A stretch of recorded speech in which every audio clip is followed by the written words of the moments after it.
স্বার্থপর এই দুনিয়ায় কেউ মনে রাখবে না, কেউ না। শুধু শুধু দোস্ত আমার, বন্ধু আমার, বাপ আমার, আপনাদেরকেও বলি, হারাম দিয়ে সন্তান মানুষ করেন না, সুদের টাকা দিয়া সংসার সাজাইয়েন না, সেই সংসার সাজবে না, আপনারও মনে রাখবে না। কিস্তির টাকা দিয়া সংসার বড় করেন না, ওরা আপনার মনে রাখবে না, আল্লাহও মনে রাখবে না। না না, সিটারির টাকা, সুদের টাকা, কিস্তির টাকা দিয়া ফোলা বিদেশ পাঠাইয়েন না, তে আপনার 2 পয়সার উপকারে আসবেন। আরে আখেরাত তো পরের খবর, দুনিয়া তো আপনার খবর লইতো না, বৃদ্ধাশ্রমে পাঠাই দিবে। বাংলাদেশে খুব বেশি বৃদ্ধাশ্রম বাড়তেছে, আমি দেখতেছি। গত 3 দিনের মধ্যে 2খানে দেখছি, 4তলা বিল্ডিং, বিরাট বিরাট বৃদ্ধাশ্রম হইতেছে।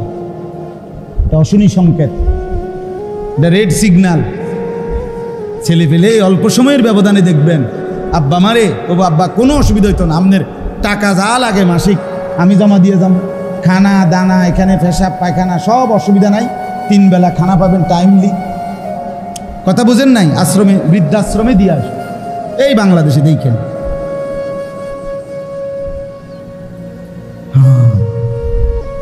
তখন বুঝবেন, তখন মনে পড়বে, হায় সন্তান, তোর জন্য আমি কত রাত বিনিদ্র কাটাইছি,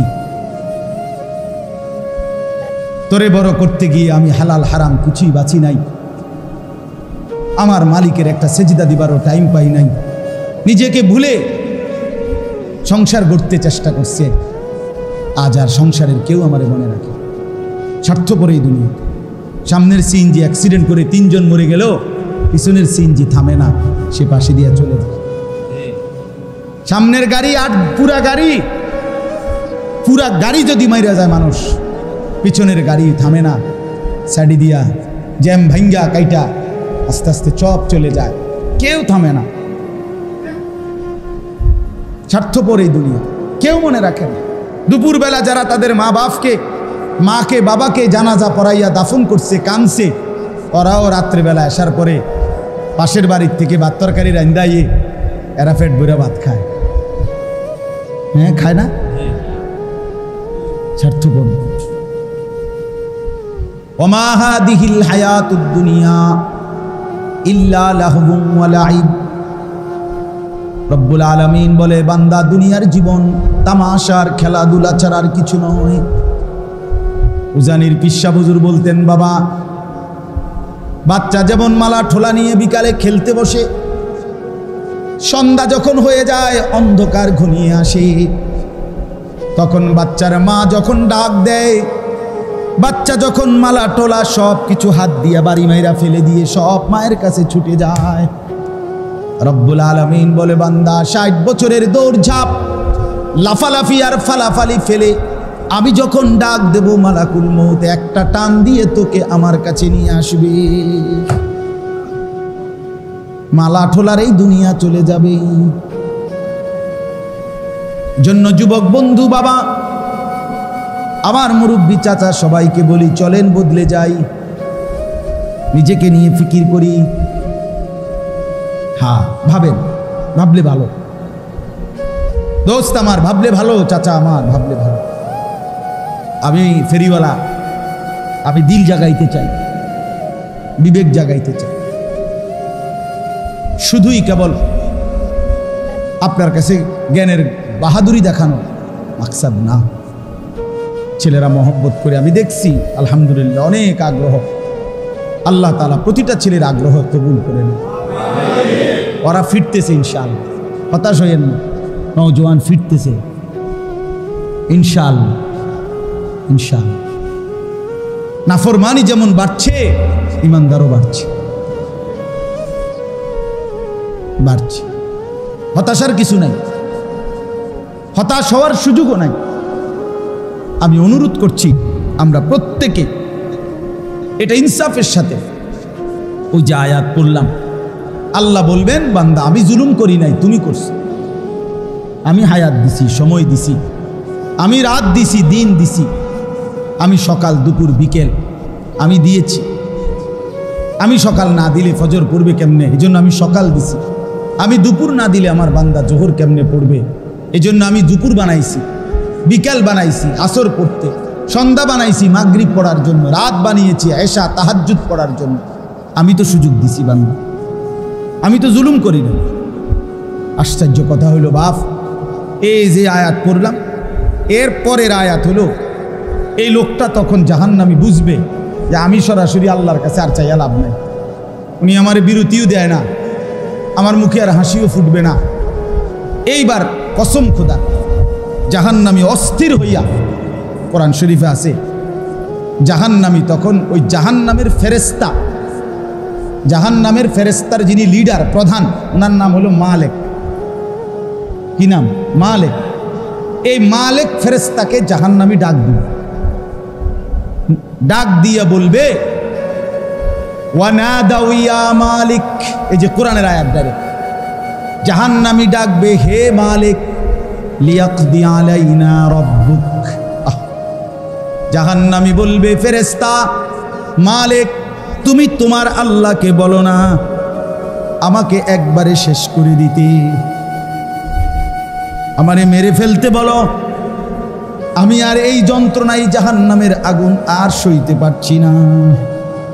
বন্ধু আমার, এই বছর হজ্জের সফরে এইবার আরাফাতের ময়দানে, আমি তো এবার হজের থেকে আসছি 8 তারিখ,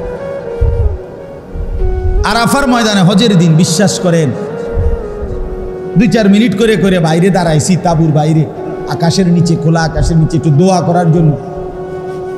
হজের দিন আরাফার দিন নবীজি খোলা আকাশের নিচে দাঁড়িয়ে দোয়া করতেন, এটা একটা আমল আর কি, সুন্নত আমল।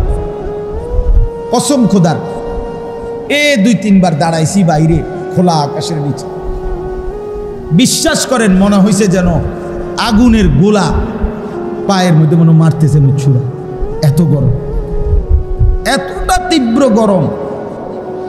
প্রায় 1300-র চাইতে বেশি হাজি এই বছর গরমে মারা গেছে।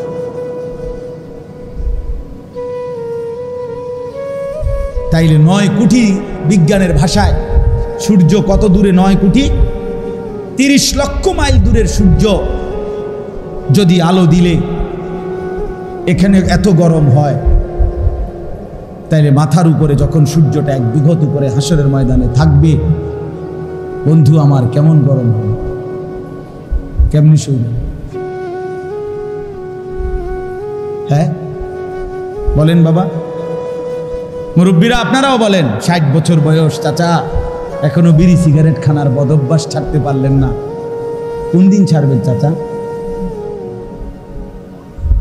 আর সময় হবে না, আপনার ছেড়ে দেওয়ার টাইম আর হয় নাই, এখনো হয় নাই।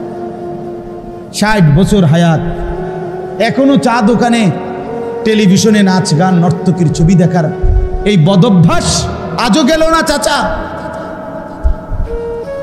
এখনো বেড়ি দেখনের অভ্যাস ছুটলো না। ছি ছি ছি ছি ছি, লজ্জা ওই বুড়ার জন্য, ওই চাচার জন্য লজ্জা করলাম। ছি ছি ছি ছি, মুসলমানের বৃদ্ধ মানুষ এতটা বেহায়া হয় কি বলেন? 60 বছর বয়স, এখনো কথা কইলে আক করলে গালি ছাড়া কথা কইতে পারে না, এমন অসভ্য অভ্যাস আছে না? আপনি ছাড়বেন কখন?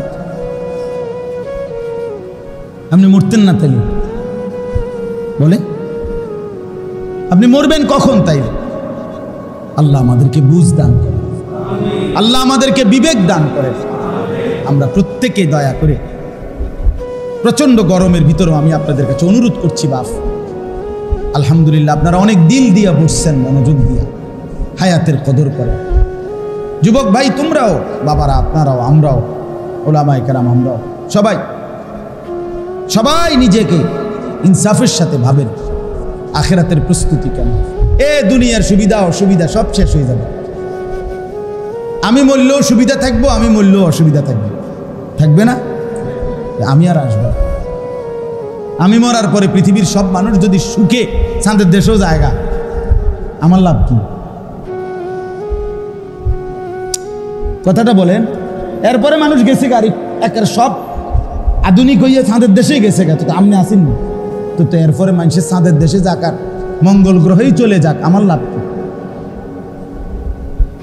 আমার লাভ।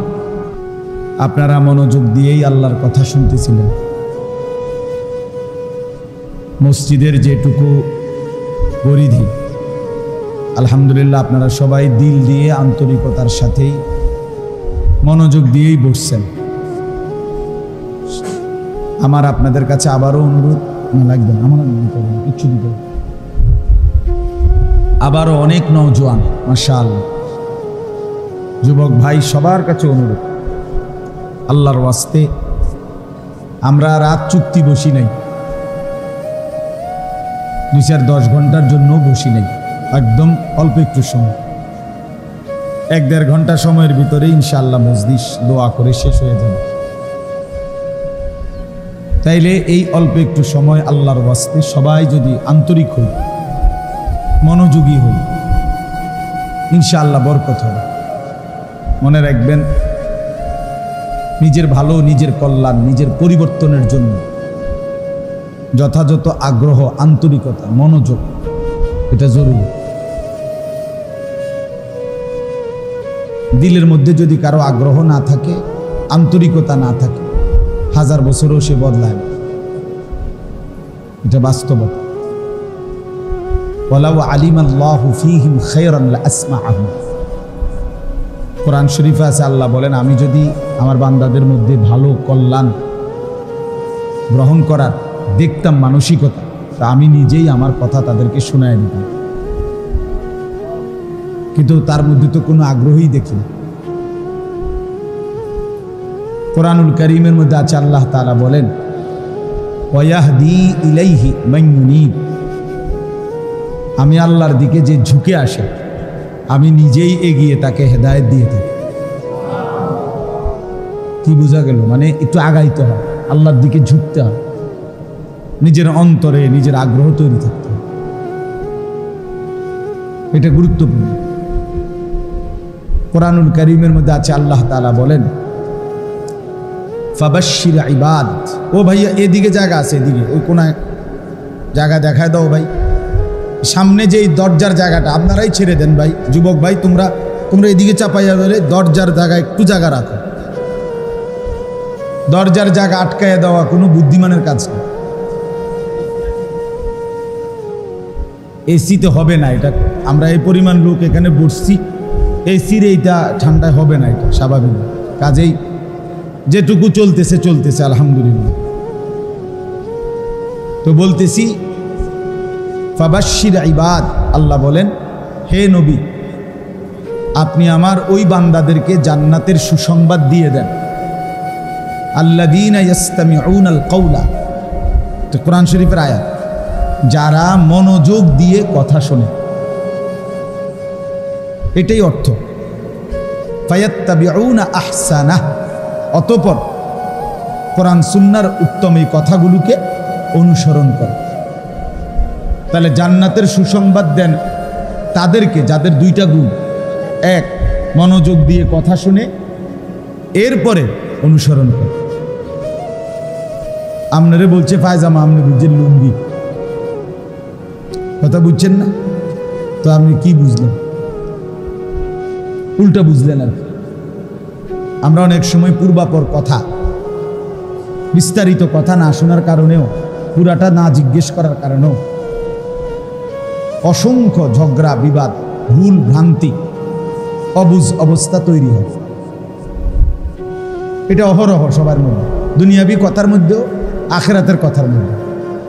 আপনি যদি একজন আলেমের কাছে বারবার জিজ্ঞেস করতেন, বারবার বুঝে নিতেন, তাহলে সঠিকটা আপনি পাইতেন। না আমি মোবাইলে দেখছি, ও এক ওয়াজে শুনছি, একদিন যাইতে লাগছি আর একজনে দেখছি কইছি, এডি বুঝি কথা, এরম ওয়াজ, মানে এরম পুরা মার্কা একটা কথা বললে তো হলো। পূর্ণ কথাটা কি ছিল, শুরু শেষ কি ছিল, পরিবেশ পরিস্থিতি কি ছিল, সেটা বুঝা, সেটা শোনা, সেই আলোকে সিদ্ধান্ত দেওয়া, এটা একটা গুরুত্বপূর্ণ বিষয়। যেমন মনে করেন আমাদের প্রিয় নবী সাল্লাল্লাহু আলাইহি ওয়াসাল্লাম ওনারে একজন সাহাবী জিজ্ঞেস করছে, ইয়া রাসূলুল্লাহ, ইসলামের মধ্যে সর্বোত্তম আমল কোনটি? নবীজি উনাকে উত্তর দিছেন, আস-সালাতু লিওয়াক্তিহা, সময় হলেই নামাজ পড়া, ওয়াক্ত হলেই কি পড়া। আরেকবার প্রশ্ন করছেন, ইয়া রাসূলুল্লাহ, ইসলামের মধ্যে সর্বোত্তম আমল কোনটি? নবী সাল্লাল্লাহু আলাইহি সাল্লাম বললেন, ইতআমুত তাআম, অপরকে খানা খাওয়ানো। বুখারীর হাদিস। অপরকে কি খাওয়ানো? খানা খাওয়ানো। আরেকজন সাহাবী জিজ্ঞেস করছেন আরেকবার, ইয়া রাসূলুল্লাহ, ইসলামের মধ্যে সর্বোত্তম আমল কোনটি? নবীজি উত্তর দিয়েছেন, বিররুল ওয়ালিদাইন, পিতা মাতার সহিত উত্তম ব্যবহার করা। আরেকজন জিজ্ঞাসা করছে, ইয়া রাসূলুল্লাহ, ইসলামের মধ্যে সর্বোত্তম আমল কোনটি? একই প্রশ্ন, খেয়াল করে দেখেন। নবীজি এবার ওনারে উত্তর দিছে, ঈমানুম বিল্লাহি ওয়া রাসূল, আল্লাহ এবং তার রাসূলের প্রতি দৃঢ় মজবুত ঈমান রাখা। প্রশ্ন হইল, নবী সাল্লাল্লাহু আলাইহি ওয়াসাল্লাম একই প্রশ্নের উত্তরে এরকম ভিন্ন ভিন্ন উত্তর দিলেন কেন? কথা বলেন। তা আপনি বলবেন আপনারই তো কথা ঠিক নেই, নাউযুবিল্লাহ, এটা বলবেন নাকি? এটাই কথা। তাহলে আপনি এটা বুঝেন, এটা কি বুঝা গেল? ব্যক্তির অবস্থা ভেদে, পরিবেশের অবস্থা ভেদে, সময়ের অবস্থা ভেদে প্রত্যেকের জন্য কথা ভিন্ন হইতে পারে। এই জন্য রাসূলুল্লাহ সাল্লাল্লাহু আলাইহি সাল্লাম যার মধ্যে যে ঘাটতিটা দেখছেন, তার জন্য ওইটাকেই সর্বোত্তম আমল বলছেন। একই ডাক্তার আজকেই রুগী দেখছে, আজকে 3টা থেকে 6টা, মনে করেন উনি 10 জন রুগী দেখছে, 10 জন রুগী জ্বরের রুগী, কিন্তু আপনি প্রেসক্রিপশন মিলায় দেখেন, ডাক্তার একই, আজকেই জ্বরেরই রুগী, কিন্তু 10 জনের প্রেসক্রিপশনের ঔষধ বরাবর সেম, জীবনও হবে না। কেন হবে না? কেন? 10 জনই তো জ্বরের রুগী না। ডাক্তার সাহেব প্রথমে বয়স জিগায় কেন? বয়স আমার বয়সের দরকার, আমার জ্বর হয়েছে, আপনার জ্বরের ওষুধ, আমার বয়স দিয়ে আপনার কি দরকার? কিন্তু প্রথমে এটা লেখে কেন? বলে না এটা ওজন, বাচ্চাদের ক্ষেত্রে বিশেষ করে শিশু বিশেষজ্ঞ ডাক্তার যারা ওয়েট মাপা ছাড়া ওষুধ দিবেই না। আমার বাচ্চা মেয়েটা ওই দিন আমি ডাক্তারের কাছে নিছি, 3 বছর পূর্ণ হয় নাই, এখন কোনোভাবেই তার ওয়েটটা মাপতে পারতেছে না, এমন চিৎকারে ওটার মধ্যে ওই যে ওয়েট মাপার মেশিনটাতেই দাঁড়াইতেছে না, ভয় পায় আর কি। আমার ছোট ছেলেও ছিল 8 বছরের। পরে আমি একবার মাপছি, বলে আব্বু দেখো, আব্বু মাপলাম, এরপরে ওরে মাপাইছি, সফওয়ান আমার ছেলেরে, বলে আব্বু তুই মাপো, তো হেরে দেখাইলাম, আরে আব্বু ও মাপছে, ভাইয়াও মাপছে, এরপরে হে এটা দেখছি, বুঝছেন নাকি? কিন্তু উনি কিন্তু ওষুধ লিখতেছেন, মানে কিছুই বলতেছে না, আগে কে যেমনিও কি করতে হইব, ওয়েট মাফাইতে হইব, মানে ওজন কত, এটা কি হইতে হইব, এরপরে ওষুধ দিচ্ছে। তাইলে বুঝা গেল ভাইয়া, ব্যক্তি পরিবেশ অবস্থার ভেদে সিদ্ধান্ত ভিন্ন ভিন্ন। এক নওজোয়ানকে যা বলা উচিত, এক বুড়ো মানুষকে সমান বলা উচিত না।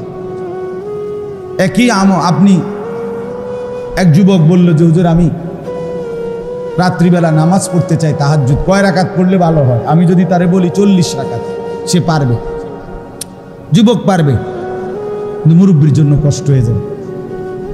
ঠিকই না বলেন? চাচার বয়সই 60, ওনারে আমার নাম যদি এক সেম চাপায় দেন, কষ্ট হয়ে যাবে বিষয়। কথার কথাই বললাম এরকম।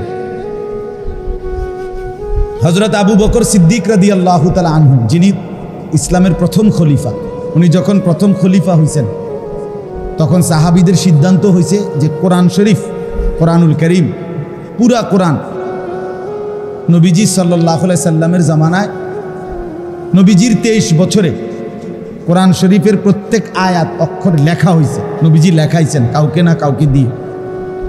কিন্তু একসাথে পুরা কোরআন এক জায়গায় সবগুলো লিখিত কপি, কাগজ যেটাতেই হোক, কাঠের মধ্যে হোক, চামড়ার মধ্যে হোক, পাথরের মধ্যে হোক, যেখানেই লেখাইছে মনে করেন, তখন তার অ্যাভেলেবেল এরকম কাগজের কিছু ছিল না, কিন্তু একসাথে এক জায়গায় যে 30 পারা কোরআনে এনে সবই লেখা এখানে আছে এরকম ছিল না।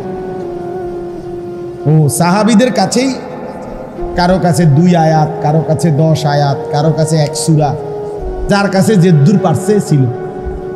বুঝছেন? নবীজির জামানা পর্যন্ত ছিল এরকম। নবীজি সাল্লাল্লাহু আলাইহি সাল্লামের ইন্তেকালের পরে প্রথম খলিফা আবু বকর সিদ্দিক রাদিয়াল্লাহু তাআলা আনহুর জামানায় সিদ্ধান্ত হয়েছে যে এই লক্ষ লক্ষ সাহাবী সকলের কাছ থেকে যার কাছে লিখিত যা আছে সব একত্র করে প্রত্যেকটা যাচাই বাছাই করে আবার একাধিক জনের মুখস্থর সাথে মিলাইয়া পূর্ণ পরীক্ষা নিরীক্ষা করে পুরা কোরআন একসাথ করা হোক। বুঝছেন? এটা একটা কি হয়েছে মনে করেন রাষ্ট্রীয় সিদ্ধান্ত হয়েছে। হযরত আবু বকর সিদ্দিক রাদিয়াল্লাহু তাআলা আনহু উনি অনুমোদন দিয়েছেন খলিফা। এখন প্রশ্ন হয়েছে এই যে ভারী কাজটা, এত বড় প্রকল্প, লক্ষের চাইতে বেশি সাহাবীর থেকে সবগুলো সংগ্রহ করা, সবগুলোকে যাচাই বাছাই করা, আবার এগুলোকে আপনার একত্রিত করা অনেক বড় কাজ। এটা কি ছোটখাটো একটা কাজ? একটা রোড স্যাংশন হইলে এইটা আপনার কন্ট্রাক্টর পর্যন্ত কাম শুরু হন পর্যন্ত কত ফাইল, কত সিস্টেম, কত কিছু ঘুরাই, ঠিক না? বলে নাকি বস্তাত করে টাকা আইনে এটা শুরু করে দেয়। অনেক কিছুর প্রসেসিং পরে গিয়ে এটা কি হয়, কাজটা শুরু হয়। এখন সাহাবায়ে কেরামের মধ্যে এই মশওয়ারায় সিদ্ধান্ত হচ্ছিল যে এই কাজটা কে করবে, মানে মেন দায়িত্বটা কার, এই কোরআন সংকলনের কাজটা কে করবে? এত বড় কোরআন, এত বড় কাজ। হযরত আবু বকর সিদ্দিক রাদিয়াল্লাহু তাআলা আনহু তখন ওই নবীজির জামানায় যারা যারা কোরআন শরীফ লিখত, মানে নবীজি লেখাইতেন যা করে দিয়া, এর মধ্যে সবচেয়ে বেশি লেখছেন যিনি, তিনি ছিলেন সবচেয়ে কম বয়সী, লেখছেন বেশি, হযরত যায়েদ ইবনে সাবিত রাদিয়াল্লাহু তাআলা আনহু। মাত্র 13 বছর বয়সে নবী সাল্লাল্লাহু আলাইহি সাল্লামের কাছে থাকতেন উনি, আর যখনই কোরআন নাজিল হইত তিনি আল্লাহ নবী সাল্লাল্লাহু আলাইহি সাল্লামের জবান থেকে উচ্চারিত কোরআন লিখতেন। এখন আবু বকর সিদ্দিক রাদিয়াল্লাহু তাআলা আনহুর যখন খেলাফত, এই সময় আইসা ওনার বয়স 16, ওই ছোট মিয়ার। তো হযরত আবু বকর সিদ্দিক রাদিয়াল্লাহু তাআলা আনহু সাহাবীদের সামনে, বড় বড় সাহাবী সব এখানে, ওমর, ওসমান, আলী, আব্দুর রহমান, কত বড় বড় সাহাবীরা সিনিয়র, সবার সামনে উনি প্রস্তাব দিলেন যে এই কোরআন সংকলনের এই ভারী কাজ, এই বিশাল প্রকল্পটা, এটার প্রথম জিম্মাদার, মেন দায়িত্বশীল দেওয়া হোক আমার প্রস্তাব এই 16 বছরের যায়েদ ইবনে সাবিতকে, এই নওজোয়ানকে দেওয়া। আবু বকর সিদ্দিক বললেন, সবাই বললেন জি, আপনি তাহলে জিজ্ঞেস করেন হয় পারবে কিনা, বুঝেন না? তো ওনারে ডাক দিছে, ডাক দিয়া না বসাইয়া হযরত আবু বকর সিদ্দিক রাদিয়াল্লাহু তাআলা আনহু জিজ্ঞেস করলেন, যায়েদ, পুরা বিষয়টা তো বললেন যে কোরআনুল কারীমকে সংকলন করতে হবে, একসাথ করতে হবে, যত সাহাবীর কাছে যা আছে সব আনতে হবে, প্রত্যেকটা আয়াত লিখিত মিলাইতে হবে, একাধিক কপি, আবার সাহাবীরা যারা মুখস্থ পারে তাকে স্মৃতির লগে এটা মিলাইতে হবে, ওনারা পড়বে তুমি মিলাইবা, ওনারা পড়বে, এটা কোনো খামখেয়ালি কথা না। এই পুরা প্রকল্পটা বাস্তবায়ন করা, কোরআন সংকলন করা, এই কাজের প্রধান তোমাকে বানাইতে চাই, আমার প্রস্তাব, তোমার কি খেয়াল, তুমি পারবানি? হাদিসে স্পষ্ট আছে, আমরা নিজে পড়ছি। ওই 16 বছরের নওজোয়ান যুবক তিনি মুচকি হাসি দিয়ে বললেন, আমিরুল মুমিনিন, আপনি কি বললেন? আপনি যদি বলেন সামনের এই পাহাড়, এই হাতের ইশারা দিয়ে বলছে যে এই পাহাড়টাকে যদি বলেন আমাকে এখান থেকে কাইটা আরেক জায়গায় স্তূপ দিতে, আমি তো সেটাও পারি।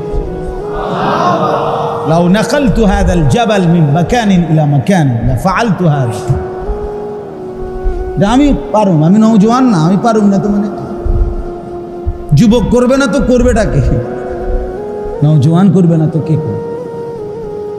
বুঝেন নাই কথা? হিম্মতটা দেখছেন কি কইল? একটা পাহাড়ে তো কমপক্ষে 200 কেজি মাটি হয়, ঠিক না? বুঝেননি? তাইলে উনি বলছেন, অর্থাৎ উনি ওনার হিম্মতটা বুঝাইছেন, অহংকার না। মানে যুবকের হিম্মতটা কি, যে আমি চাইলে তো পারবো না কেন, কষ্ট করা, মেহনত করা, আর সারা দিন সারা রাত এই কাজটার জন্য জীবন কোরবানি করা, এটা তো আমিই করব, আমার জন্যই তো সাজে, কেন আমি নওজোয়ান।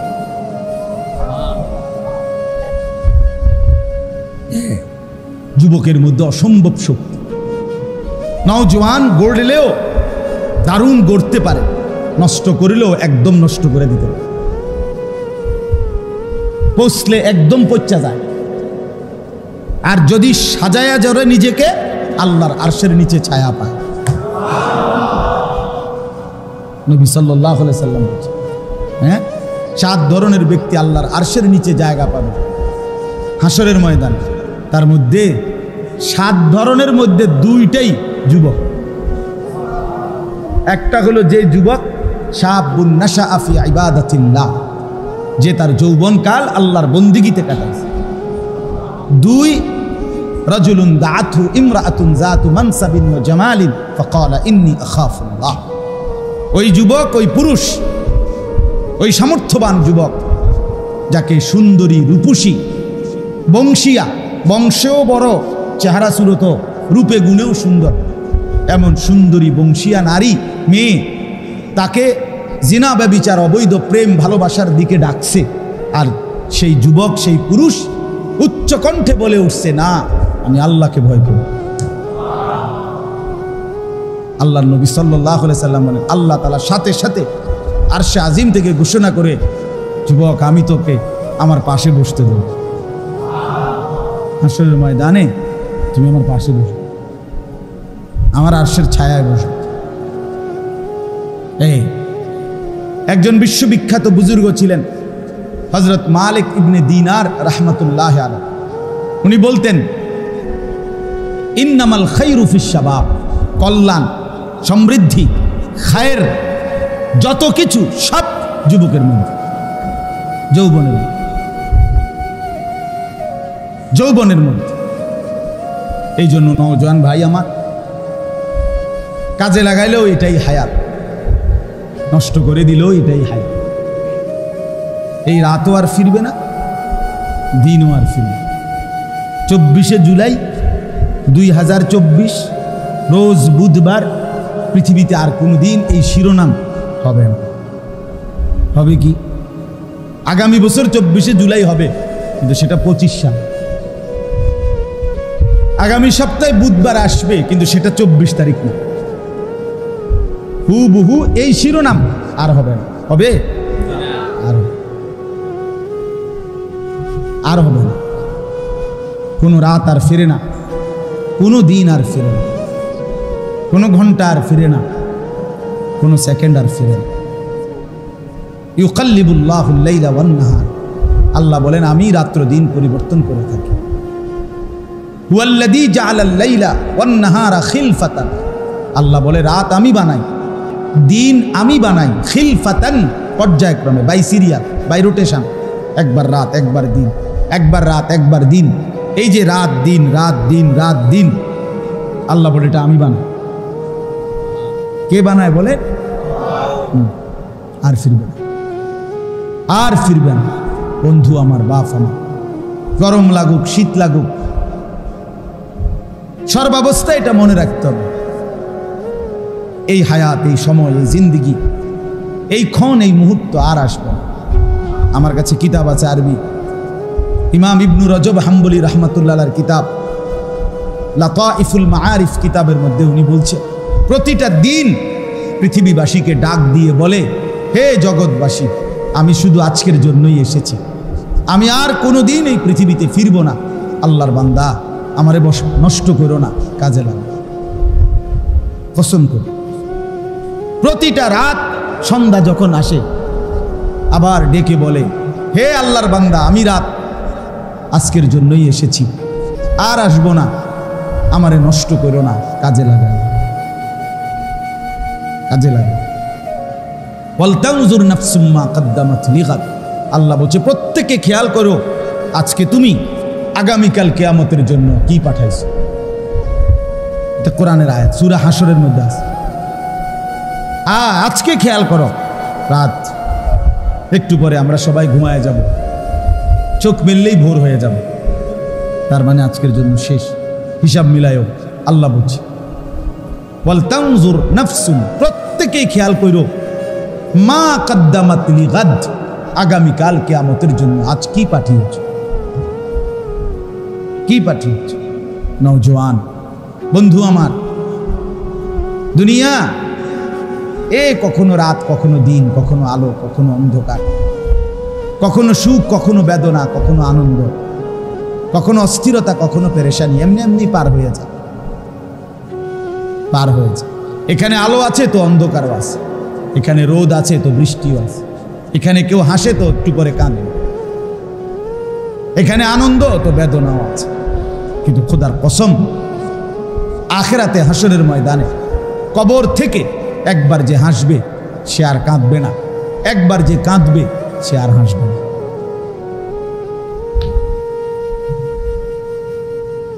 ইন্নাল মুজরিমিনা ফি আযাবি জাহান্নাম খালিদুন। কোরআনুল কারীমে আল্লাহ বলেন নিশ্চয়ই পাপী নাফরমান জাহান্নামের আযাবেই থাকবে চিরস্থায়ী।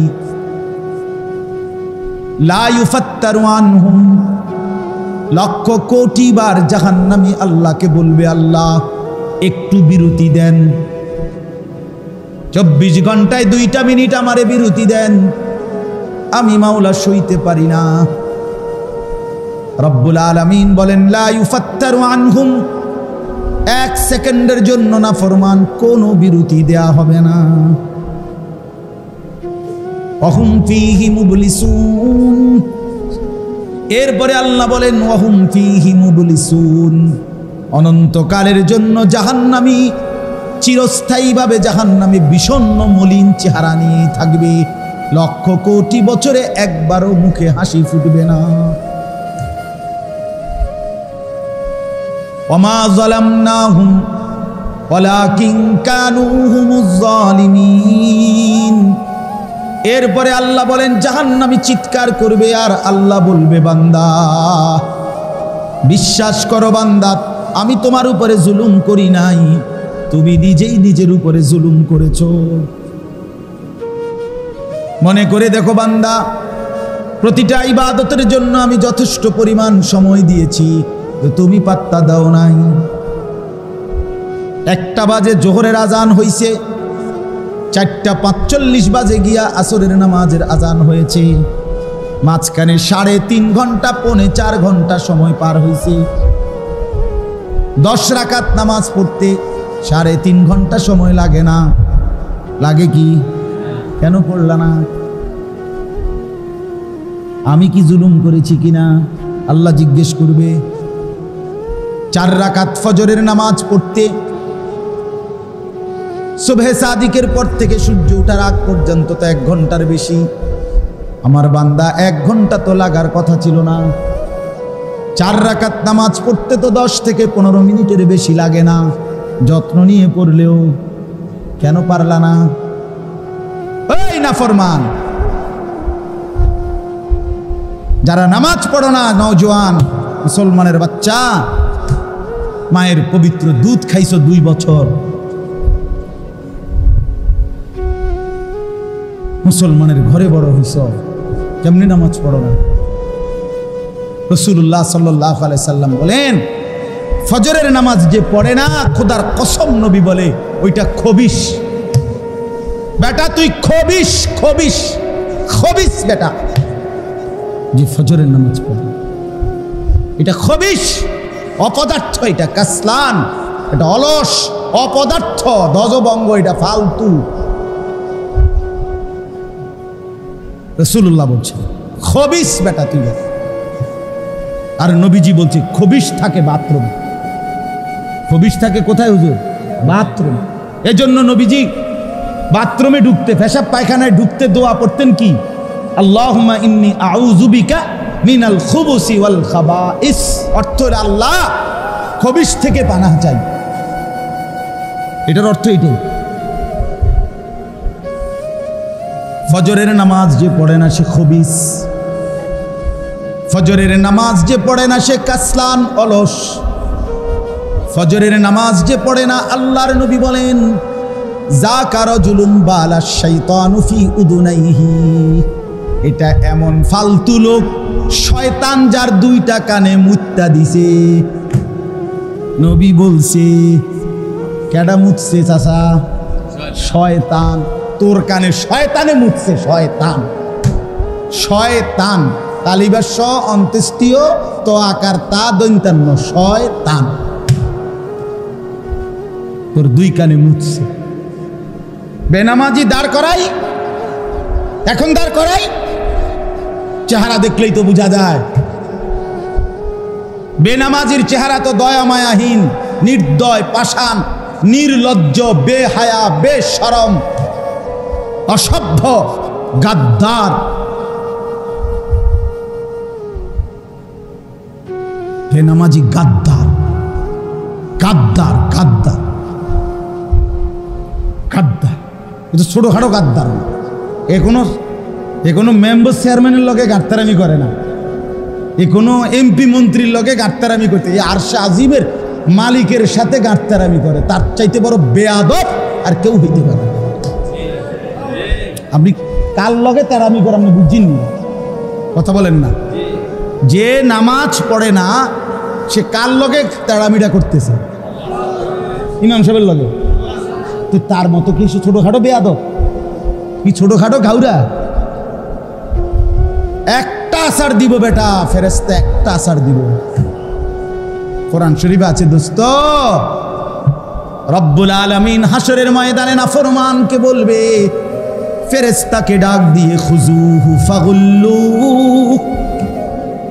আল্লাহ বলবে ফেরেশতা তারে ধর, তারে শক্ত করে বেঁধে ফেল। কোরআন শরীফের আয়াত, তারে বাঁধে। আল্লাহর কসম বন্ধু, আমি নিজে তাফসীরে পড়ছি, আল্লাহ যখন জাহান্নামী নাফরমানকে বলবে ফেরেশতাকে যে ওরে বাঁধে হাসরের মাঠে, তো এই দুনিয়ার বাঁধ দুই রকমের, একটা হলো রশি দিয়ে এমনি বাঁধ দিছে, আরেকটা হইল কেউ অ্যাক্সিডেন্ট করলে সেলাই দিয়ে যেভাবে বাঁধ দেয়, সুই দিয়া হাড্ডি গোস্ত সহ ঢুকায়া ঢুকায়া যেরকম সুতার বাঁধ দেয়, এটা দেখছেন নি? বাঁধ সেলাই দেয় যে ব্যান্ডেজ করে, যে কসম খুদার তাফসীরের মধ্যে আছে ফেরেশতা তাকে গোস্ত হাড্ডি সহ এইভাবে সেলাই করে করে বাঁধবে। খুজুহু ফাগুল্লু, আল্লাহ বলবেন তারে ধর, তারে বাঁধি।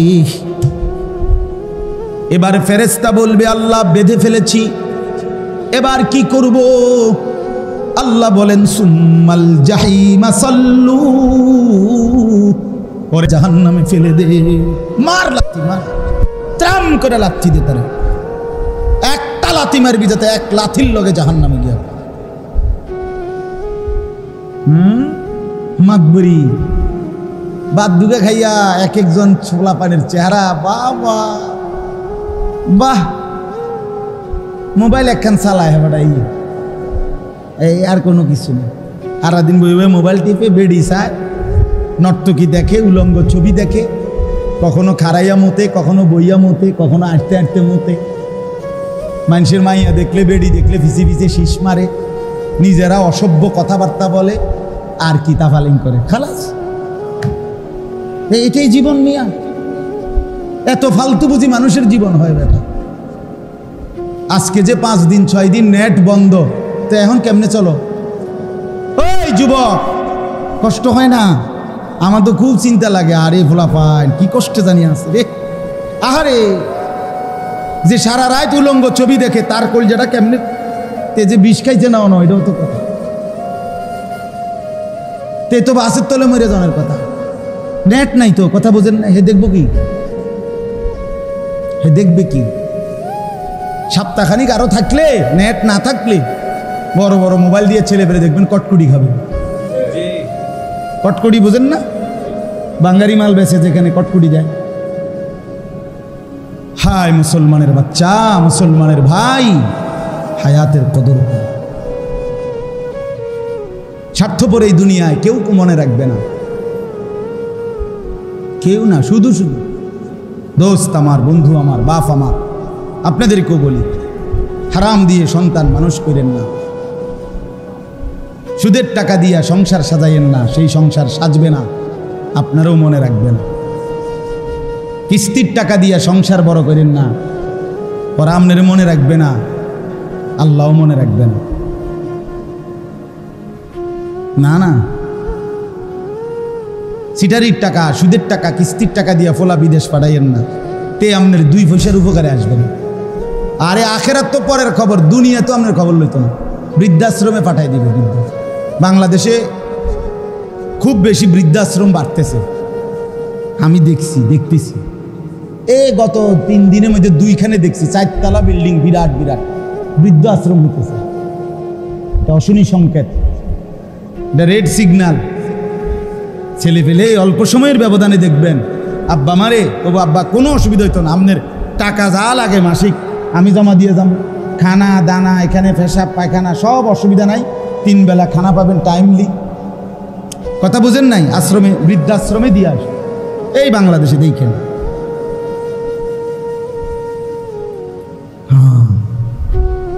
তখন বুঝবেন,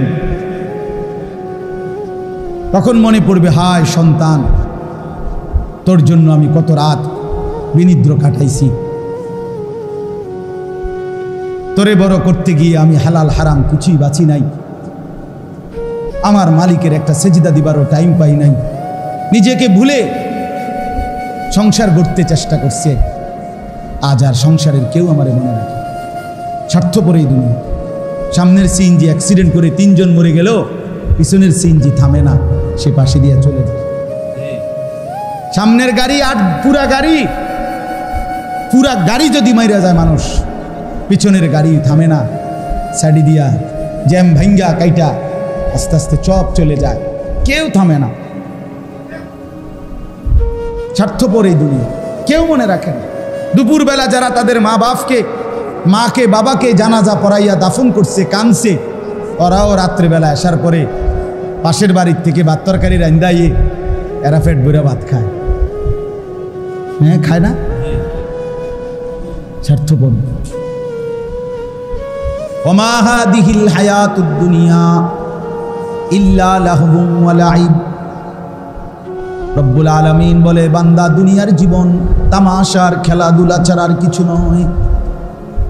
উজানির পিসা হুজুর বলতেন, বাবা, বাচ্চা যেমন মালা ঠোলা নিয়ে বিকালে খেলতে বসে, সন্ধ্যা যখন হয়ে যায়, অন্ধকার ঘনিয়ে আসে, তখন বাচ্চার মা যখন ডাক দেয়, বাচ্চা যখন মালা টোলা সব কিছু হাত দিয়া বাড়ি মাইরা ফেলে দিয়ে সব মায়ের কাছে ছুটে যায়। রব্বুল আলামিন বলে, বান্দা, 60 বছরের দৌড়ঝাঁপ, লাফালাফি আর ফালাফালি ফেলে আমি যখন ডাক দেব, মালাকুল মউত একটা টান দিয়ে তোকে আমার কাছে নিয়ে আসবে। মালা ঠোলার এই দুনিয়া চলে যাবে। জন্য যুবক বন্ধু, বাবা, আমার মুরব্বী চাচা, সবাইকে বলি, চলেন বদলে যাই, নিজেকে নিয়ে ফিকির করি। হ্যাঁ, ভাবলে ভালো। দোস্ত আমার, ভাবলে ভালো। চাচা আমার, ভাবলে ভালো। আমি ফেরিওয়ালা, আমি দিল জাগাইতে চাই, বিবেক জাগাইতে চাই। শুধুই কেবল আপনার কাছে জ্ঞানের বাহাদুরি দেখানো মাকসাদ না। ছেলেরা মহব্বত করে, আমি দেখছি আলহামদুলিল্লাহ অনেক আগ্রহ। আল্লাহ তাআলা প্রতিটা ছেলের আগ্রহ কবুল করে নেন। ওরা ফিরতেছে ইনশাআল্লাহ, হতাশ হইয়েন না। নওজোয়ান ফিরতেছে ইনশাআল্লাহ, ইনশাআল্লাহ। নাফরমানি যেমন বাড়ছে, ইমানদারও বাড়ছে। হতাশার কিছু নাই, হতাশ হওয়ার সুযোগও নাই। আমি অনুরোধ করছি, আমরা প্রত্যেকে এটা ইনসাফের সাথে, ওই যে আয়াত পড়লাম, আল্লাহ বলবেন, বান্দা, আমি জুলুম করি নাই, তুমি করছো। আমি হায়াত দিছি, সময় দিছি, আমি রাত দিছি, দিন দিছি, আমি সকাল দুপুর বিকেল আমি দিয়েছি। আমি সকাল না দিলে ফজর পড়বে কেমনে, এই জন্য আমি সকাল দিছি। আমি দুপুর না দিলে আমার বান্দা জোহর কেমনে পড়বে, এই জন্য আমি দুপুর বানাইছি, বিকাল বানাইছি আসর পড়তে, সন্ধ্যা বানাইছি মাগরিব পড়ার জন্য, রাত বানিয়েছি এশা তাহাজ্জুদ পড়ার জন্য। আমি তো সুযোগ দিছি বান্দা, আমি তো জুলুম করি না। আশ্চর্য কথা হইল বাপ, এই যে আয়াত পড়লাম এর পরের আয়াত হলো এই লোকটা তখন জাহান্নামী বুঝবে যে আমি সরাসরি আল্লাহর কাছে আর চাইয়া লাভ নাই, উনি আমার বিরতিও দেয় না, আমার মুখে আর হাসিও ফুটবে না। এইবার কসম খোদা জাহান্নামী অস্থির হইয়া, কোরআন শরীফে আছে জাহান্নামী তখন ওই জাহান্নামের ফেরেশতা, জাহান্নামের ফেরেশতার যিনি লিডার প্রধান, ওনার নাম হলো মালেক। কি নাম? মালেক। এই মালেক ফেরেশতাকে জাহান্নামী ডাক দিবে, ডাক দিয়া বলবে ওয়ানাদাউ ইয়া মালিক। এই যে কোরআনের আয়াত দ্বারে জাহান্নামী ডাকবে, হে মালিক, লিয়াকদি আলাইনা রাব্বুক। জাহান্নামী বলবে ফেরেশতা মালিক তুমি তোমার আল্লাহকে বলো না আমাকে একবারে শেষ করে দিতে, আমারে মেরে ফেলতে বলো, আমি আর এই যন্ত্রণায় জাহান্নামের আগুন আর সইতে পারছি না। বন্ধু আমার, এই বছর হজ্জের সফরে এইবার আরাফাতের ময়দানে, আমি তো এবার হজের থেকে আসছি 8 তারিখ, আরাফার ময়দানে হজের দিন বিশ্বাস করেন 2-4 মিনিট করে করে বাইরে দাঁড়াইছি, তাঁবুর বাইরে আকাশের নিচে, খোলা আকাশের নিচে একটু দোয়া করার জন্য। হজের দিন আরাফার দিন নবীজি খোলা আকাশের নিচে দাঁড়িয়ে দোয়া করতেন, এটা একটা আমল আর কি, সুন্নত আমল। কসম খোদার 2-3 বার দাঁড়াইছি বাইরে খোলা আকাশের নিচে, বিশ্বাস করেন মনে হয়েছে যেন আগুনের গোলা পায়ের মধ্যে মনে মারতেছে নুচ্ছুরা, এত গরম, এতটা তীব্র গরম।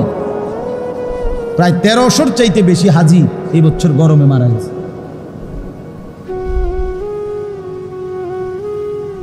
তাইলে 9 কোটি বিজ্ঞানের ভাষায় সূর্য কত দূরে? 9 কোটি 30 লক্ষ মাইল দূরের সূর্য যদি আলো দিলে এখানে এত গরম হয়, তাইলে মাথার উপরে যখন সূর্যটা 1 বিঘত উপরে হাসরের ময়দানে থাকবে, বন্ধু আমার কেমন গরম হবে, কেমনি শুনবে?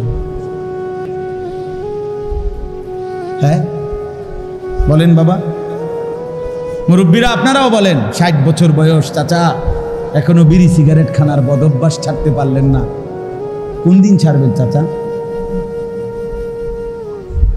আর সময় হবে না, আপনার ছেড়ে দেওয়ার টাইম আর হয় নাই, এখনো হয় নাই। 60 বছর হায়াত, এখনো চা দোকানে টেলিভিশনে নাচ গান নর্তকীর ছবি দেখার এই বদভ্যাস আজও গেল না চাচা। এখনো বেড়ি দেখনের অভ্যাস ছুটলো না। ছি ছি ছি ছি ছি, লজ্জা ওই বুড়ার জন্য, ওই চাচার জন্য লজ্জা করলাম। ছি ছি ছি ছি, মুসলমানের বৃদ্ধ মানুষ এতটা বেহায়া হয় কিভাবে বলেন? 60 বছর বয়স, এখনো কথা কইলে আক করলে গালি ছাড়া কথা কইতে পারে না, এমন অসভ্য অভ্যাস আছে না? আপনি ছাড়বেন কখন? আপনি মরতেন না তাইলে বলে? আপনি মরবেন কখন তাইলে? আল্লাহ আমাদেরকে বুঝ দান করে, আল্লাহ আমাদেরকে বিবেক দান করে। আমরা প্রত্যেকে দয়া করে, প্রচন্ড গরমের ভিতরেও আমি আপনাদের কাছে অনুরোধ করছি বাপ, আলহামদুলিল্লাহ আপনারা অনেক দিল দিয়ে বসছেন, মনোযোগ দিয়ে হায়াতের কদর করে। যুবক ভাই তোমরাও, বাবারা আপনারাও, আমরাও, ওলামায়ে কেরাম আমরাও, সবাই সবাই নিজেকে ইনসাফের সাথে ভাবেন আখিরাতের প্রস্তুতি কেমন। দুনিয়ার সুবিধা অসুবিধা সব শেষ হয়ে যাবে। আমি মরলেও সুবিধা থাকবো, আমি মরলেও অসুবিধা থাকবে, থাকবে না? আমি আর আসবো, আমি মরার পরে পৃথিবীর সব মানুষ যদি সুখে চাঁদের দেশেও জায়গা, আমার লাভ কি? কথাটা বলেন। এরপরে মানুষ গেছে গাড়ি একের সব আধুনিক হইয়া চাঁদের দেশেই গেছে গেছে, আপনি আসেন না তো। তো এরপরে মানুষের চাঁদের দেশে যাক আর মঙ্গল গ্রহেই চলে যাক, আমার লাভ কি? আমার লাভ